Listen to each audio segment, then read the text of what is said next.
तो चलिए सीधा इस घटना के अंदर उतरते हैं। आज हम जिस वाकये को डिकोड करने वाले हैं ना, वो कोई आम कहानी नहीं है। ये एक ऐसी घटना है जो सच में हमारे रोंगटे खड़े कर देगी। हम एक एक करके देखेंगे कि कैसे एक बिल्कुल शांत रात अचानक से एक भयानक बुरे सपने में बदल गई। इस पूरी घटना की जो बुनियाद है वो बहुत ही सीधी है, लेकिन उतनी ही डरावनी भी। एक अकेली लड़की, देर रात की एकदम खाली मेट्रो ट्रेन, और एक ऐसा अजनबी जो उसे घूरना बंद ही नहीं कर रहा। हम सब जानते हैं कि देर रात के सफर में एक अजीब सा सन्नाटा होता है ना? जब आसपास कोई ना हो तो एक छोटी सी खटपट भी दिल की धड़कन बढ़ा देती है। और यही इस पूरी घटना का सबसे खौफनाक पहलू है। तो सबसे पहले आता है सेक्शन 1, देर रात की मेट्रो और इस पूरे दृश्य की शुरुआत। अब यहाँ जिस चीज पर हमें सबसे ज्यादा ध्यान देना है वो है इनके बैठने का तरीका, क्योंकि यही इस पूरी कहानी की असली जड़ है। लड़की रात के वक्त मेट्रो में बिल्कुल अकेली बैठी है। ठीक उसके सामने वाली सीट पर एक महिला बैठी है और उस महिला के दोनों तरफ 2 बूढ़े आदमी बैठे हैं। इस बनावट को, इस पोजीशन को हमें अपने दिमाग में अच्छे से बैठा लेना चाहिए, क्योंकि आगे जो भी हुआ वो पूरी तरह से इसी पर निर्भर करता है। अब बढ़ते हैं सेक्शन 2 की तरफ। बिना पलक झपकाए घूरना और बढ़ती हुई बेचैनी। सामने बैठी वो महिला, वो बस लगातार बिना एक बार भी पलक झपकाए उस लड़की को घूरे जा रही थी।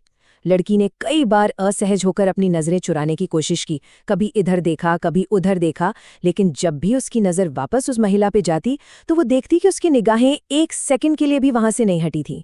जरा सोचिए, उस शांत मेट्रो में इस तरह लगातार घूरे जाने से कैसा खौफनाक माहौल बन गया होगा। और ये चीज बहुत ही साफ तरीके से दिखाती है कि उस मेट्रो के डिब्बे में 2 बिल्कुल ही अलग अलग चीजें चल रही थी। एक तरफ वो लड़की है जो बुरी तरह घबरा रही है, लगातार अपनी नजरें हटा रही है और ऐसा दिखावा कर रही है जैसे उसे कोई फर्क नहीं पड़ रहा। और दूसरी तरफ सामने वाली बेंच का नजारा बिल्कुल सुन्न और अस्वाभाविक है।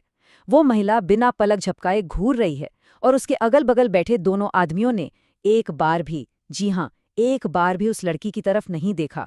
ये बिल्कुल ऐसा था जैसे उनके अंदर कोई जान ही न हो। और ये अस्वाभाविक घूरना बिना किसी रुकावट के बस चलता रहा। इस चीज का जो मनोवैज्ञानिक दबाव था ना, वो बहुत ही भारी था। कल्पना की जा सकती है कि जब कोई इस सिचुएशन को इग्नोर करने का नाटक कर रहा हो, लेकिन फिर भी उसे महसूस हो रहा हो कि कोई लगातार उसे घूरे जा रहा है, तो वो कितना भयानक होगा। वो लड़की उस डरावनी नजर से बच ही नहीं पा रही थी। हर गुजरते सेकंड के साथ वो सफर एक मेंटल टॉर्चर में बदलता जा रहा था। अब आते हैं सेक्शन 3 पर, एक अजनबी का दखल और डिब्बे के अंदर अचानक आया एक बहुत बड़ा बदलाव। तो होता यह है कि जैसे ही मेट्रो अगले स्टेशन पर रुकती है, एक लंबा सा आदमी जिसने ट्रेंच कोट पहना हुआ है वो अंदर आता है और वो सीधा जाकर उस डरी हुई लड़की के बिल्कुल बगल में बैठ जाता है। अब नॉर्मली क्या होता है, जब कोई नया इंसान बगल में आकर बैठता है तो लोग उसे देखते हैं या थोड़ी बहुत हलचल होती है, राइट? लेकिन यहाँ सबसे अजीब बात ये थी कि उस घूरने वाली महिला ने इस नए आदमी के आने पर कोई रिएक्शन ही नहीं दिया। उसका पूरा का पूरा फोकस अभी भी सिर्फ और सिर्फ उस लड़की पर ही टिका हुआ था, मानो उस आदमी का वहां होना या ना होना बराबर हो। और इस बात ने लड़की के डर को और भी कई गुना बढ़ा दिया। ट्रेन फिर से चल पड़ती है और अगली स्टेशन की तरफ बढ़ने लगती है। वो तकलीफ देने वाला, डरावना सफर अभी भी जारी है। उस महिला की नजरें अभी भी लड़की पर गड़ी हुई हैं। ऐसा लग रहा था जैसे समय बिल्कुल रुक सा गया हो। और ये खौफनाक सिलसिला ठीक तब तक चलता रहता है जब तक कि ट्रेन अगले स्टेशन पर रुकने के लिए अपनी स्पीड धीमी नहीं कर देती। और तभी अचानक से सब कुछ बहुत तेजी से बदल जाता है।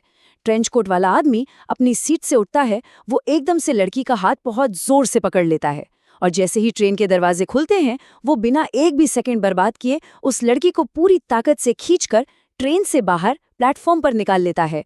और इसके तुरंत बाद दरवाजे बंद हो जाते हैं और ट्रेन स्टेशन से आगे निकल जाती है। अब जरा सोचिए, वो लड़की उस सुनसान प्लेटफॉर्म पर बिल्कुल अकेली रह गई है और उसके साथ कौन है? वही अजनबी आदमी जिसने अभी अभी उस पर हमला किया है और उसे जबरदस्ती ट्रेन से बाहर खींचा है। जिस ट्रेन में वो खुद को सुरक्षित महसूस करने की कोशिश कर रही थी, वो अब जा चुकी है। ये सिचुएशन किसी के लिए भी दहशत से भरी हो सकती है और इसी खौफ के मारे वो लड़की जोर जोर से चिल्लाने लगती है। लेकिन यहाँ एक बहुत ही बड़ा सवाल उठता है।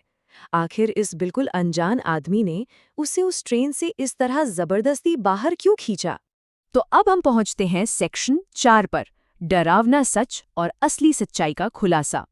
तो सबसे अहम बात यहाँ ये है कि उस ट्रेंच कोट वाले आदमी ने उस चिल्लाती हुई लड़की से बस इतना कहा, मैंने तुम्हारी जान बचाई है, मेरा इरादा तुम्हें डराने का नहीं था। बस इन 2 वाक्यों ने इस पूरी घटना को देखने का नजरिया ही पूरी तरह से पलट कर रख दिया। जो आदमी अभी तक कोई किडनैपर या हमलावर लग रहा था ना, वो असल में उसकी जान बचाने वाला निकला। और इसके बाद उस आदमी ने जो बताया, उसने सब कुछ शीशे की तरह साफ कर दिया।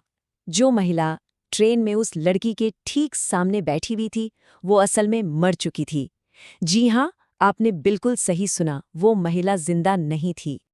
अब जाकर इस घटना के सारे बिखरे हुए टुकड़े आपस में जुड़ने लगते हैं। वो भयानक सच्चाई ये थी कि वो महिला दरअसल एक लाश थी, और यही वजह थी कि वो बिना पलक झपकाए लगातार घूरे जा रही थी। और उसके दोनों तरफ बैठे वो 2 बूढ़े आदमी, वो असल में कोई आम पैसेंजर नहीं थे, बल्कि वे दोनों उस मृत शरीर को सीधा टिकाकर बैठे हुए थे ताकि वो जिंदा लगे।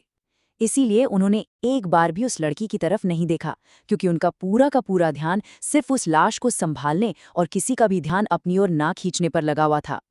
इस पूरे वाक्य को खत्म करते हुए ये एक आखिरी सवाल हम सबके दिमाग से शायद काफी समय तक नहीं निकलेगा। अगर वो आदमी उस स्टेशन पर ट्रेन में ना चढ़ता तो क्या होता? अगर वो लड़की उन 2 आदमियों और उस लाश के साथ आगे सफर करती रहती तो उसका अंजाम क्या होता?